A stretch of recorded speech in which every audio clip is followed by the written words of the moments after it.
কণ্ঠে আবার লাগাছো ফজু পাগলার কবর কণ্ঠে আবার লাগাছো বেগম খালেদা জিয়া বাংলাদেশের একটি সম্পদ।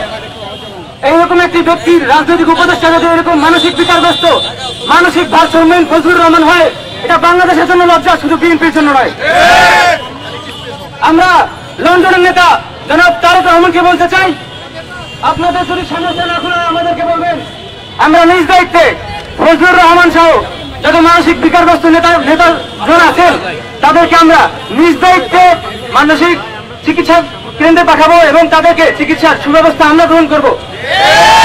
আপনি যদি দেশ থেকে বিদেশ থেকে মোবাইলে অনলাইনের মাধ্যমে আপনার দল পরিচালনা করতে না পারেন, আপনার এই নিয়ন্ত্রণহীন দল বাংলাদেশে যে নৈরাজ্য সৃষ্টি করছে এবং ৭১-২৪কে সাংঘর্ষিক বানিয়ে যে ২৪কে বিতর্কিত করা মন্তব্য করছে, এই দায় আপনাকে নিতে হবে।